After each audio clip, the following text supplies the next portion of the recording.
Vamos falar então agora um pouquinho sobre a fisiopatologia da hiperplasia prostática benigna. O que é fisiopatologia? É como que se desenvolve a hiperplasia prostática benigna. Nós sabemos que o principal fator relacionado à hiperplasia prostática é o envelhecimento. O envelhecimento, quanto maior a idade, maior o risco de hiperplasia prostática, que vai se transformar em aumento do volume prostático, que no final das contas vão dar os sintomas.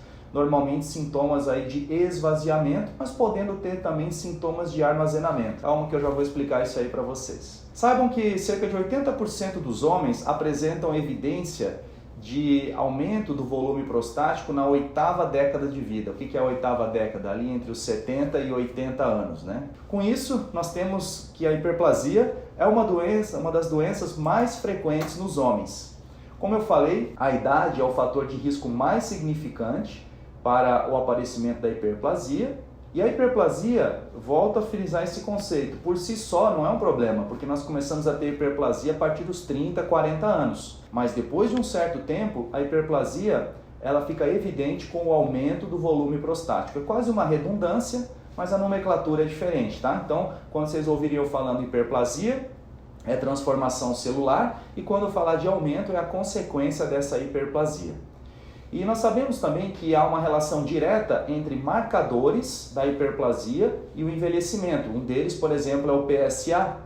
Então você que faz seu exame rotineiro e o urologista pede para você o PSA, não só serve para ver se há um risco maior ou não de câncer de próstata, mas quanto maior o PSA, maior também a sua probabilidade de estar desenvolvendo uma hiperplasia prostática. Porque nós sabemos que à medida que essa próstata vai aumentando, ela vai produzindo mais PSA. O que é o PSA? É uma proteína chamada de antígeno específico da próstata. Por isso que tem essa correlação.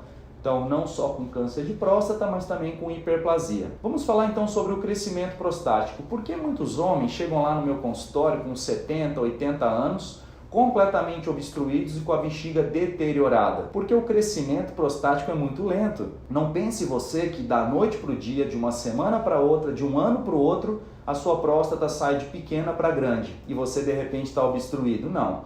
O crescimento estimado, para você ter uma ideia, é de 0,6 gramas por ano. É muito pouco, né? Só que somado os nossos anos, vai funcionar que nem juro composto. No final das contas, está lá em cima, sua próstata está enorme. E veja, esse crescimento não vai ocorrer em todos os homens, vai ocorrer em alguns. E nós vamos ver hoje nessa explicação porque uns aumentam mais e outros aumentam menos. Houve um estudo bem interessante, famoso no meio urológico, que se chama Olmsted County Study. Nesse trabalho, 2.115 homens entre 40 e 79 anos foram avaliados e por 12 anos foram acompanhados. Então nós tivemos sintomas do trato urinário moderado a grave em homens no seguinte percentual. Veja que interessante. Lá pelos 40 até os 49 anos, apenas 26% dos homens, e depois com mais de 70 anos, quase 50% dos homens apresentavam sintomas. Vamos falar um pouquinho agora sobre as principais teorias para o surgimento e a progressão da hiperplasia de próstata. Essa é uma pergunta frequente no consultório. A maioria não sabe dar a resposta, né? Porque nem nós urologistas que estudamos muito o tema temos clareza perfeita sobre isso. Então são teorias para aplicar, para explicar o aumento prostático, a hiperplasia. Uma teoria que está ganhando bastante força é a teoria metabólica. O que quer dizer a teoria metabólica? Na teoria metabólica nós sabemos que é uma remodelação tecidual, muitas vezes por conta de alterações hormonais. Não falo alteração hormonal simplesmente se a sua testosterona está alta ou está baixa, mas alterações hormonais no nível intraprostático, ou seja, no funcionamento da próstata, como que ela metaboliza, como ela usa essa testosterona que está circulando no seu corpo. Portanto, não vamos confundir então a testosterona que circula livremente no nosso organismo, importante para disposição, vigor físico, parte sexual, com o metabolismo da testosterona dentro da próstata, ok? São coisas diferentes. E com isso nós temos também o fator inflamatório, que pode sim atuar e talvez seja um dos grandes responsáveis aí pela proliferação acentuada do tecido prostático. Você já deve ter ouvido falar daquele termo, o indivíduo está inflamado. O que quer dizer isso? Quando a gente fala uma inflamação na próstata, pode ser desde uma prostatite, mas também um indivíduo que vive sob estresse acentuado, uma alimentação desregrada, com excesso de carnes vermelhas, excesso de gorduras. Isso pode levar você a um desequilíbrio, que nós chamamos de um estado inflamatório, e pode sim repercutir na sua saúde prostática. E aonde ocorre essa remodelação tecidual, essa proliferação acentuada? A próstata possui duas regiões, uma região periférica e uma região chamada zona de transição.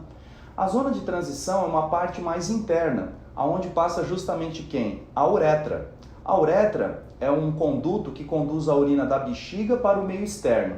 Sai lá da bexiga, passa dentro da próstata, percorre todo o pênis e sai no meato uretral, no orifício terminal do pênis, onde realmente você urina. E nós sabemos que algumas células podem sofrer alteração do seu metabolismo e acabar com a hipertrofia. E isso é um equilíbrio bastante delicado. O que eu quero dizer com isso? É como se fosse uma balança. Por um lado, nós temos a proliferação das células prostáticas e por outro lado, nós temos a destruição. E esse equilíbrio tem que ser perfeito, como tudo na vida. Tudo na vida é equilíbrio.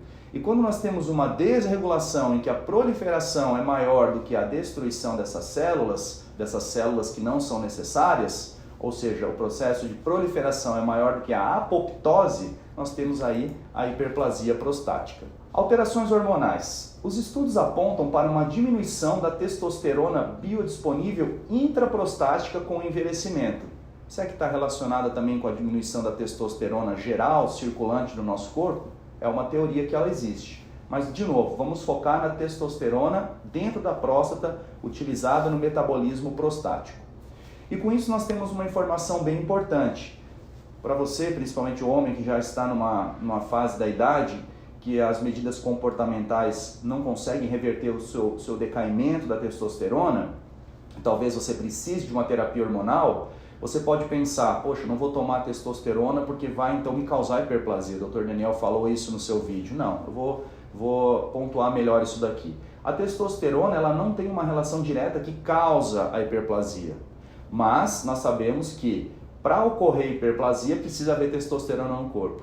Parece controverso, né? Mas isso é facilmente explicado quando nós pensamos no equilíbrio necessário e nessa questão de metabolismo, de proliferação e de apoptose. Então nós temos dentro da próstata uma enzima chamada dihidrotestosterona. Ela age sobre as células secretoras que existem dentro da próstata e vão levar então à proliferação celular. Então, quando nós temos uma diminuição da testosterona dentro da próstata, nós vamos acabar tendo uma diminuição também da dihidrotestosterona. Mas aí vem a pergunta, se a dihidrotestosterona diminui, não seria esperado uma diminuição da proliferação celular? Talvez não. Há um estudo bastante interessante que fala sobre a síndrome da deficiência da testosterona, que nós vamos ter daí o quê? Aumento dos receptores androgênicos, ou seja, a testosterona para funcionar ela tem que se ligar num receptor. E quando nós temos o aumento dos receptores, talvez por uma deficiência de testosterona, podemos ter maior atividade dessa enzima de hidrotestosterona